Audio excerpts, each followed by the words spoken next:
다부동 전투 얘기 좀 하겠습니다. 대구를 사수하라. 이것이 당시의 명령이었었는데,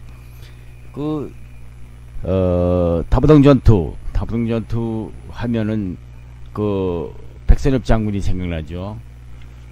지금 백선엽 장군께서 자꾸 하셔가지고 지금 조문을 받고 있지만은, 한번 더듬어 봅시다. 다부동 전투에 대해서. 예, 다부동 전투는 인민군이 낙동강 전선에서 교착 상태에 있을 때 있었던 다부동, 우리가 막고 있었기 때문에 교착 상태에 있을 때입니다. 시간이 흐를수록 인민군들이 불리하다는 걸 알고 있었습니다. 1950년도 8월경이죠. 북한군 작전사령부에서는 자기네들 2군단 이하야 15, 13, 1사단 등 3개 사단을 함창 일대에 배치시켰습니다. 인민군 2군단 이하야 3사단, 14단 등 2개 사단을 외관 서쪽에 지켰다가 총 5개 사단으로 대구를 공격할 준비를 하고 있었죠. 근데 우리 한국군에서는 어떻게 했습니까? 육군본부에서는 낙동강 방어선을 편성한 직후부터 중대한 작전 전환을 검토하고 있었습니다. 당시 국군 1사단을 제외하고는 이미 강을 장애물로 이용할 수 없는 데다가 전체 방어 앞이 너무 넓어서 부대 간 연결도 이루지 못하고 있었고, 이 인민군의 돌파를 저지하기 어렵다고 판단했기 때문에 그렇게 했던 것입니다. 그 당시 육군은 8월 11일부터 그동안 계획 중이던 축소 방어선인 외관 북방 303고지와 다부동, 군이, 보현산을 잇는 선으로 방어선을 만들고 있었습니다. 이에 따라서 국군 1사단이 12일, 그러니까 8월 12일 날 야간 다부동 일대에 새로운 방어선으로 이동하게 된 것이죠.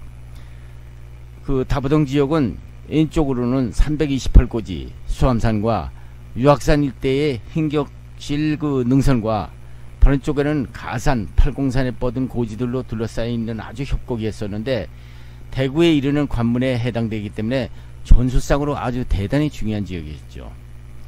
그래서 국군 우리 백선엽 장군이 지휘하는 국군 1사단은 13일 다부동 지역에 집결했는데요. 새로운 방어선을 점령하기 위해서 15연대가 328고지 일대에다가 배치시키고, 또 12연대는 수암산과 유악산 일대에다 배치시켰습니다. 또 11연대는 신주막 일대에 나가도록 했죠. 이렇게 배치를 시켜놓고, 그 당시 백선엽 장군은 그렇게 대비를 하고 있는 반면에 인민군들은 그날 8월 13일 날 3사단 일부 병력이 양목 일대를 개천을 건너서 328고지로 공격하게 하고 있었고, 또 인민군 13사단이 국군 1사단보다 한 발 앞서서 벌써 유악산에 와 있었습니다. 인민군 13사단은 도로를 따라서 신주막에 있는 한국군 11연대 앞으로 접근하면서 인민군 일부 병력을 우회시켜서 고지를 벌써 점령하고 말았습니다. 이로써 국군 1사단, 그러니까 백선엽 장군이 지휘하는 1사단이 방어선을 편성하기에 전에 벌써 중앙이 돌파될 위기에 처하게 된 것이죠. 이때 방법이라는 것은 부대가 진지를 바꾸면서 전방에서 새로이 진지로 바로 진입하지 않고 후방에 직결한 후 역전입하는 전술적 방법을 썼는데, 이게 그들한테 인민군들한테 기회를 주었기 때문에 그렇게 먼저 선점을 당하게 된 것입니다. 하여튼 그 당시에는 긴박하니까 그럴 수밖에 없었죠. 국군 백선엽 장군이 지휘하는 1사단은 그 바람에 조금 피해를 많이 본 건 사실입니다. 그런데 이제 인민군이 어떻게 했습니까? 다음은 그 날짜별로 한번 봅시다. 북한 인민군은 8월 15일부터 총 공격을 개시했습니다. 그걸 왜 그러냐면 인민군 그 총사령관, 말하자면 그 수상으로 있는 김일성이 우리가 부산을 8월 15일 광복절까지를 마치라고 했는데 그것을 그렇게 지연시켰기 때문에 이들로서는 이제 마지막으로 8월 15일에 총 공세를 취한 겁니다. 그래서 15연대, 한국군 15연대가 그 328 고지를 뺏기고 뺏는 쟁탈전을 그때부터 시작하게 된 겁니다. 뺏겼기 때문에 고지를 다시 뺏으려고 한 거죠.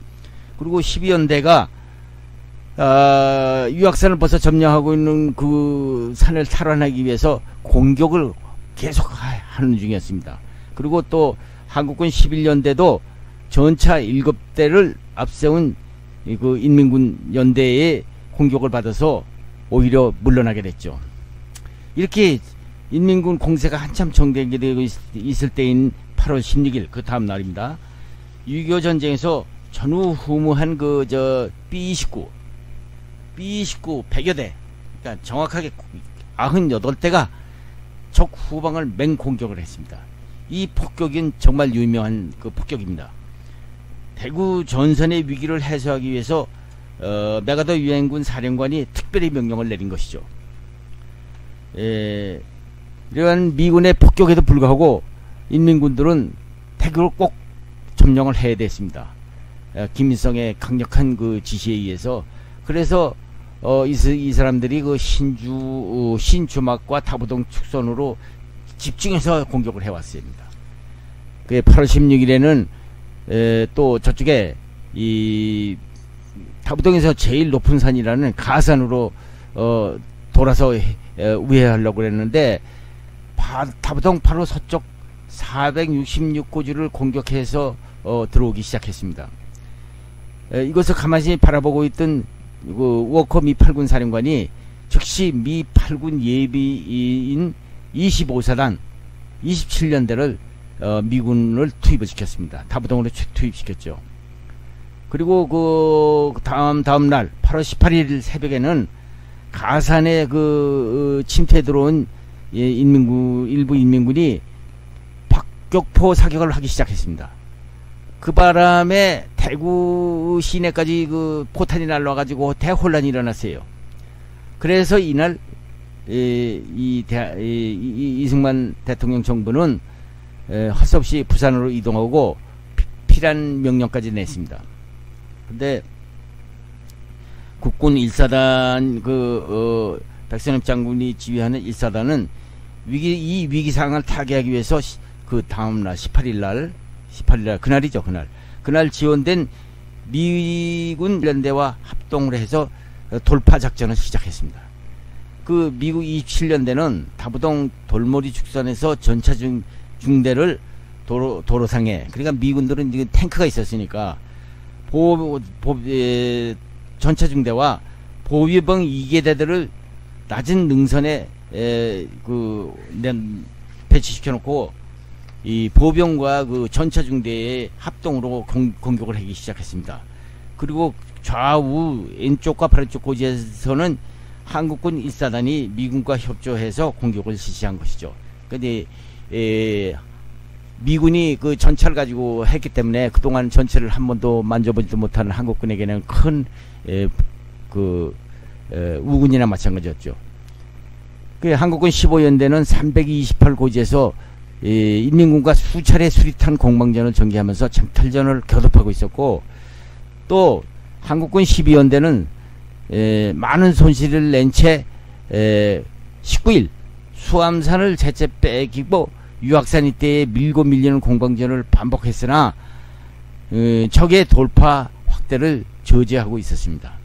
이날 미 8군 워커 장군의 명령에 따라서 미군 2사단 23년대가 두전종 일대에 배치돼서 방어력을 보충해주고 있었습니다. 한편 육군본부에서도 국군 8사단 10년대를 1사단에 추가 배치시켜서 가산 일대에 배치시켰습니다. 이처럼 다부동 일대는 국군 1개 연대와 미군 2개 연대가 지원될 만큼 그렇게 상황이 위급했던 것입니다. 또한 이 1사단에서는 매일 평균 600명 내지 700명의 사망자와 사상자가 생겨서 병력이 날로 줄어들었죠. 그래서 할 수 없이 육군본부에서는 신병과 학도병으로 그것을 보충했습니다. 이 무렵 일개 대대가 평균 50명 내지 60명의 노무자들이 배치돼서 전투원의 식사를 비롯한 탄약과 보급품을 최전방까지 운반하고 부상자를 후송했다고 합니다. 그게 8월 20일입니다. 8월 20일 날 무슨 일이 벌어졌냐면 야간에 밤중에 저놈들이 인민군들이 갑자기 중대한 작전의 변화가 생겼습니다. 그것은 유악산 일대에서 벌어진 15사단을 영천 방면으로 이동시켰다는 것입니다. 이로써 인민군들은 3사단 일부가 수암산 일대에 13사단이 유학산 바로 쪽을 담당하게 돼서 결국은 15사단이 옮겨가는 바람에 인민군 13사단이 그 공격력이 약화가 된 거죠. 그래서 한국군으로서는 당시 인민군 위협이 가중돼서 위기를 맞고 있을 때였기 때문에 참으로 다행이었습니다. 정확한 정보를 입수한 것이죠. 따라서 8월 21일부터 다부동의 전황은 점점 좋아지기 시작했습니다. 이날 다부동 계곡에서 6.25 전쟁 최초로 전차전이 벌어졌다는 겁니다. 인민군 전차대와 미군 전차대가 붙은 것이죠. 그래서 인민군 전차와 자주포를 앞세워 11년대로 쳐들어왔고 한국군 그 공격을 미국 27년대 정면으로 해서 야간 공격을 해온 것입니다.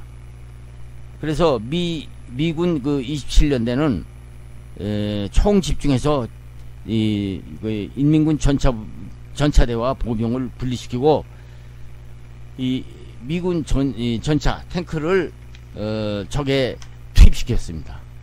이때 다부동 계곡에서 쌍방간에는 전차포에 의해서 발사된 철갑탄이 5시간쯤이나 막 쏘고 받고 함으로써 불꽃을 튀겼죠.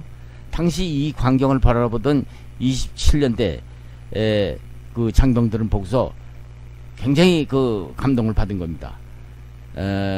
불덩이가 철갑탄이 어둠을 뚫고 좁은 계곡의 도로를 따라 메아리치면서 상대방 전차를 파괴하기 위해서 날아가는 모양이 마치 볼링공이 맞은편에 세워진 목표로 향해 재빠르게 미끄러가는 모양과 같다 해서 그 볼링장 전투라고 이름까지 붙인 아주 그런 일화가 있습니다. 날이 밝았습니다. 그래서 이 인민군 전차 9대와 자주포 4개, 여러 개의 트럭, 그리고 1300여 대여 명의 시체가 널찍하게 쓰러져 있는 것을 확인했습니다. 날이 밝아서 보니까. 더구나 다음날 오전 인민군 13사단 포병연대장이 연대장이라는 사람이 정복국 중자라는 사람이 11연대 쪽으로 지도를 가지고 뛰어오면서 항복을 했죠. 그래서 적의 전투 그렇게 되니까 어떻게 됩니까? 인민군들이 이제 극도로 사기가 저하됐죠.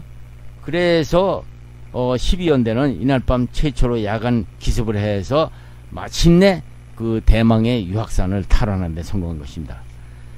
미 8군과 육군본부의 조치로 다부동의 방어력이 강화되었는데도 불구하고 23일에는 적 1사단 1년대는 국군 10년대가 방어하고 있는 741고지를 점령하고 또 일부는 가산까지 침투해 들어왔습니다. 그래서 이들은 11년대 지휘소 기습에 기습을 한 것을 뒤따라서 그 부근의 미군 포병 진지를 공격하기 시작했습니다. 이에 따라서 1사단은 미 제27년대와 볼링장 계곡에서 공격을 계속해서 신주막을 점령하는 한편 12연대와 미 23년대는 육사단에 배속된 독립기갑연대로서 15여 연대와 동시작전을 전개해서 가산 일대에 침투한 인민군을 격퇴시키고 741 고지를 점령함으로써 8월 공세의 마지막 조성된 타부동 위기를 수습한 것입니다. 또 한편 그 한국 제1사단 백선엽 장군이 지휘하는 1사단은 마침내 주 저항선을 안정시켜서 작전의 주도권을 갖게 돼 있으며, 이에 따라서 미국 제27연대는 증원 임무에서 해제돼서 마산으로 다시 돌아간 것입니다. 이렇게 해서 인민군은 전투력이 약화되기 시작하고 단절이 됐으며 자기네들끼리도 접촉이 단술돼서 했다는 것입니다. 그 사실은 귀순한 포병연대장이 그렇게 말하더란 것입니다. 13사단은 인민군 13사단은 유학산에서만 전사 사상자가 1500명이 발생하고 총 3000명의 병력 손실을 입었다고 말하더란 겁니다. 1사단은 28일 수함산도 다시 뺏어서 10일 만에 탈환했습니다. 결국 한국군 제1사단은 8월 12일에 전용되어 있던 방어선을 16일 후에 점령한 결과가 된 것입니다. 이렇게 돼서 1사단은 방어선생의 가장 중요한 지형인 유학산을 적에게 선점당해서 그간 많은 희생을 치렀지만은 타부동 전선에서 결국은 그 유학산을 점령함으로 해서 목적을 달성한 것이죠. 결과적으로 그 국군 1사단은 북한군 3개 사단의 집요한 공격에도 불구하고 328고지, 수암산, 유학산, 741고지의 방어전을 확보하고 타부동, 대구 적군로를 방어에 성공을 한 것입니다. 좌우간 그 공격은 융단 폭격, 전 후방의 융단 폭격에 큰 역할을 한 것이 사실입니다. 전후 역사상 정말 처음 보는 그 융단 폭격, 북한군은 아수라장이 됐죠. 1950년 8월 16일 외관 일대의 6.25 전쟁에서 역사상 전후후무한 융단 폭격이 실시됐는데, 그때 그 8월 14일 인민군은 타부동 일대 국군 1사단 정면에서 3개 사단으로 중앙 돌파를 하려고 했었던 것이죠. 미 8군 사령부 정보처에서는 외관 북서쪽 부근에 적 3개 사단과 105 전차사단이 집결하고 있었다는 것 정보와 그 병력은 4만 명이 집결했다는 것 정보를 받고 있었습니다. 또 국군 1사단 12연대 정보과에서도 수색대 보고를 통해서 연대 정면에 2개 사단이 집결하고 있다는 것을 알아냈죠. 그래서 미 8군은 이와 같은 정보를 보고받고서 있었지만은 병력이 부족해서 외관 정면의 적에 대한 별다른 대비책이 그 당시에 없었던 것입니다. 이에 미 8군 작전처에서는 제2차 세계 대전 당시 노르망디 작전에 그 생각을 해가지고서 융단 폭격을 생각해내서 유엔군 메가더 사령관에게 전을 걸어서 융단 폭격을 하게 된 것입니다. 당시 그 유엔군 사령부는 한국군 지상부대의 피해를 우려해서 우선 낙동강 근방에 폭격을 실시하고 그 성과를 본 후 8월 19일 낙동강 일대에 폭격하기로 계획을 했던 것입니다. 이에 따라서 메가더 사령관은 미 극동 공군 사령관에게 국군 1사단 방어지역인 이쪽 즉 외관교 북쪽을 폭격하라고 명령을 내렸습니다. 그렇게 해서 8월 16일 일본 요코다와 가데나 비행장에서 출격한 B-29 전략 폭격기 98대가 이날 11시 58분부터 26분간 400 내지 900kg의 폭탄을 960톤을 투하한 어마어마한 폭탄을 퍼본 것이죠. 하지만 이 융단 폭격이 끝난 뒤에도 공중 지상 관측으로 어떻게 파괴가 됐는지 몰라서 2차로 계획된 19일에 융단 폭격을 하려고 했는데 날씨 관계로 그것은 중단이 됐다고 합니다. 다만 그 이후 한동안 한국군 1사단과 미군 기병사단 방어지역에 대한 폭격은 중단이 됐습니다. 당시 북한군 2군단 통신대 소속으로 낙동강 전선까지 진출했던 인민군 김윤문 소좌는 융단 폭격에 대해서 이렇게 말을 증언을 했다고 합니다. B-29 융단 폭격으로 북한 우리 인민군의 손실은 매우 컸어요. 양목 부근 낙동강 일대에 배치된 우리 인민군 3사단과 15사단의 예비대 지원 포병 그리고 공병 전차 탄약을 비롯한 각종 보급품이 파괴되고 유선이 모두 절단돼서 대혼란이 빚어진 것입니다. 이때 북한군 2군 단장 김무정을 비롯한 인민군 군단 간부들은 이때부터 동요돼서 승리에 대한 확신도 사라지고 도저히 승산이 없다고 생각에 이르렀다는 것입니다. 당시 북한군 2군단에서는 B-29 120대가 출격한 것으로 알고 있었으며 피해에 대해서는 일절 말도 못하게 비밀을 붙이고 있었다고 하는 것입니다. 6.25 전쟁 이후 다부동 전투를 통해서 한국과 미국 간의 실질적인 연합작전이 결국 이번 다부동 전투에서 이루어졌던 것이죠. 미 8군은 대구 관문인 다부동 지역의 위기에 처하자 8월 18일 군 예비인 미군 제27연대를 증원한 데 이어서 다음 날에는 미 23연대를 두모동에 중심 배치하는 등의 조치를 취한 것입니다. 미군 2개 연대가 국군 1사단에 배속되거나 작전 통제를 받은 일은 없지만은 이들 미군 부대가 국군 1사단과 책임 지역에서 공동의 작전 목표를 위해서 협조를 하는 것은 그것은 그 협동작전을 최초로 한미 합동작전에 최초로 성공한 사례가 된 것입니다. 다부동 전투를 통해서 최초로 철저한 연합작전에서 국군이 얻은 가장 큰 교훈은 믿음과 신뢰라는 것입니다. 서로 목숨을 담보로 맡기고 싸우는 전선에서 말도 통하지 않는 가운데 서로 믿을 수 있는 것은 강한 신뢰뿐이라는 것이었죠. 자신이 맡고 있는 방어지역을 무단히 이탈하거나 상대방에게 알리지도 않고 일방적으로 후퇴했을 때 다음에 작전에서 정상적인 연합작전은 기다릴 수 없다는 것을 이 작전을 통해서 깨달았던 것입니다. 국군 6.25 당시 낙동강 전투 당시의 생생한 동영상입니다. 시청하시기 바랍니다.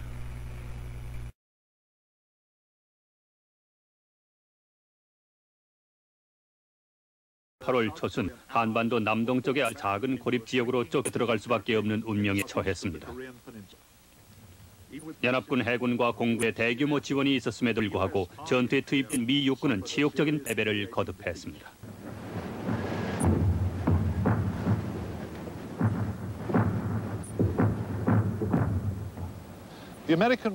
미군 후퇴는 1950년 8월 1일 여기서 끝났습니다. 저렇게 벼각이 없는 부분은 마지막 미 8군 병력이 다리를 건넌 직후 워커의 공병들에 의해 폭파됐던 부분이며 그때 건너편에는 미처 건너오지 못한 피난민들이 많았습니다. 바다로 밀려 들어가기 직전에 마지막 방어 가능선인 낙동강의 긴 물줄기를 이용해서 연합군은 최후의 저항을 할 생각이었습니다. 워커의 병사들은 부산을 중심으로 160km에 달하는 저지선을 형성했습니다. 끝으로 지쳐있던 군대가 1950년 8월부터 9월까지 계속한 방어전은 그 후 낙동강 전투라는 이름으로 사람들의 기억에 남게 됐습니다.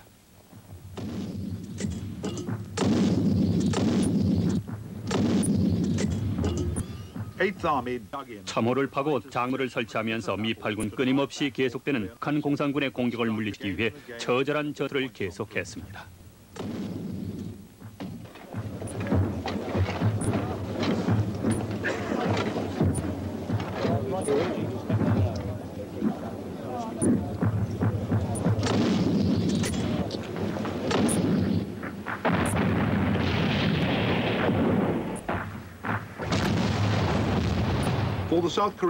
국군은 전쟁 초기에 1달 동안에 엄청난 손실을 입었습니다.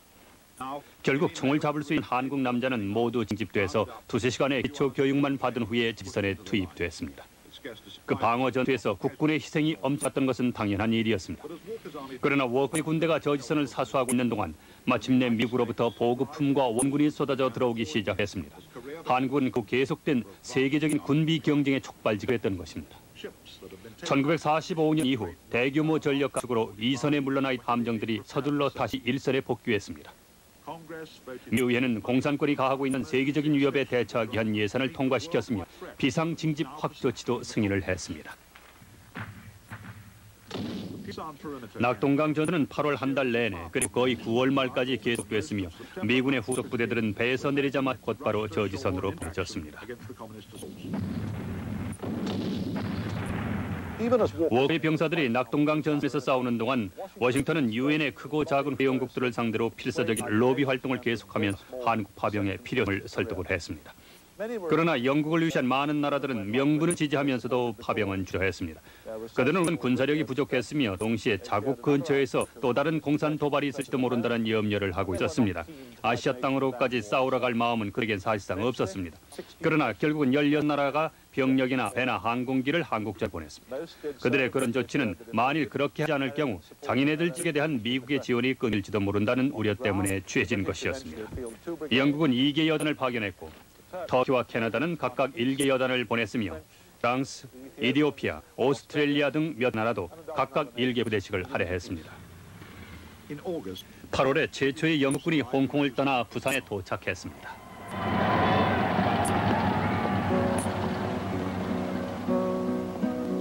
Just below the Manchurian border, Korea is the name of the spot. We're due to be spending our time here in the land that God forgot. 우린 엠파이어 파울리호로 한 달 반가량 그러니까 6주 동안 항해해서 부산에 도착했습니다. 그 뒤에선 흑인으로 구성된 미군 밴드가 무슨 부기우기 음악 같은 걸 연주하고 있더군요.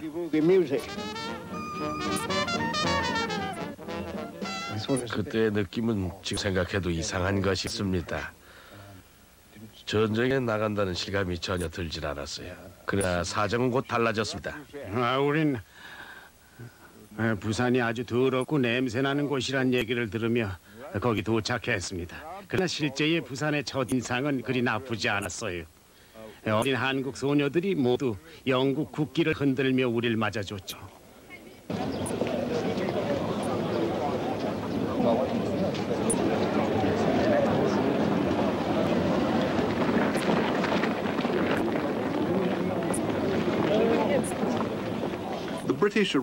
영국은 낙동강 방어전이 가장 어려운 단계에 처했을 때 착해서 전세를 혼시키는 데 얼마간 기여했습니다.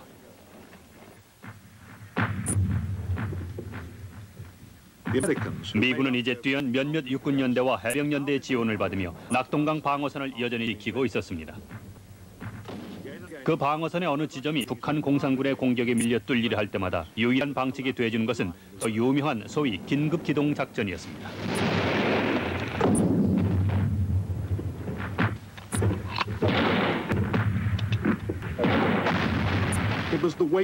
이제 미군은 포화력과 공군 화력을 공산군에 집중시킬 수 있었으며 그건 그들의 공격을 저지하는 데 결정적인 역할을 했습니다.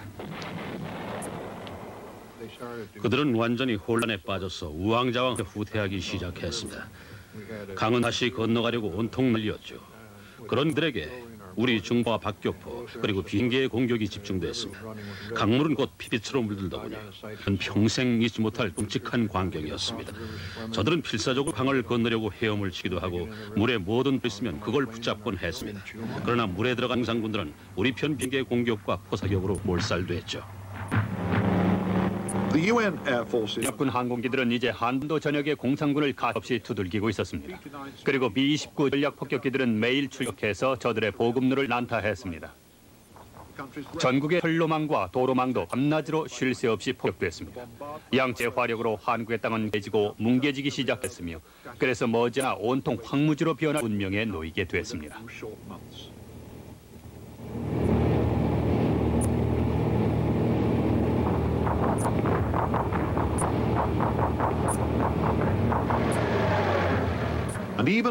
낙동강 방어선의 워커 부대는 여전히 그들이 열세라고 생각하고 있었지만 사실은 9월 초에 이미 미군 수적으로는 물론 화력 내에서도 북한 공산군을 월등히 앞지르고 있었습니다. 제공권과 제해권도 연히 연합군의 것이었습니다.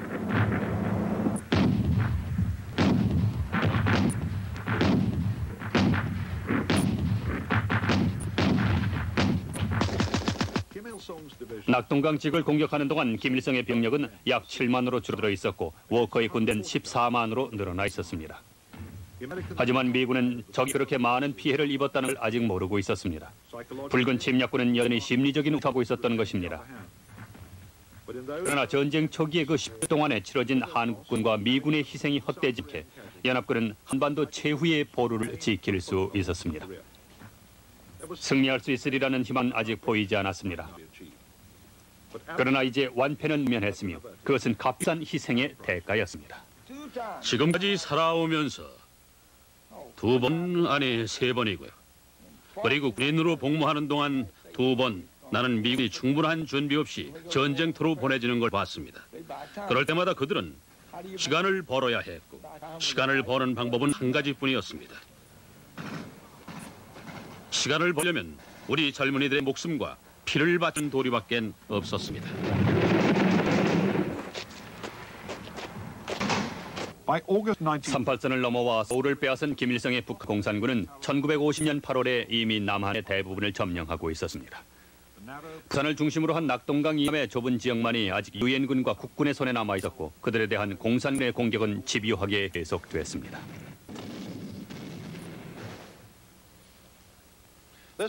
동경의 해군 다이지 빌딩에 있는 이 방에서 유엔군 사령관 더글라스 맥어더 장군은 부산의 어두운 전황을 보고받았습니다. 처음 몇 주일 동안의 한국 전장 상황은 서방 세계 국가들과 특히 미국에 큰 충격을 던져주었습니다. 김일성의 열성적인 군대는 전선에 투입된 미군 보병들을 남쪽으로 다시 몰아내면서 그들에게 혼란과 지옥을 안겨주었고 유엔군이 낙동강 이남에서 가까스로 버티고 있는 동안 많은 군인들과 서방의 정치가들은 방어전이 계속될 수 있을지 의문을 제기했습니다. 그러나 단 한 사람만은 문제가 간단히 해결될 수 있다고 역설했습니다. 더글라스 맥어더 장군은 한반도 서해안에 대부대를 상륙시켜 적 후방의 허리를 끊음으로써 전쟁 승리로 이끌겠다고 장담했으며 인천항이었습니다. 그것은 위험 부담이 큰 모험이었습니다. 우선 병력이 부산에서 교도까지 220km에 달하는 거리를 안전하게 이동해 가야 했습니다. 그리고 인천항 자체는 육해 공군 합동작전에 적절치 못했습니다. 항구의 진입로는 섬으로 가져 있었으며 간만의 차가 자그만치 9m에 달해서 해안에 상륙하려면 병사들은 먼저 안벽을 기어 올라야 했습니다. 메가더의 상륙 계획을 듣기 위해 워싱턴에서 일본으로 날아온 합동참모들과 상륙작전 전문가들은 모두 그 계획에 완강히 반대했습니다. 그러나 메가더는 완곡한 지즘으로 그들을 설득했습니다.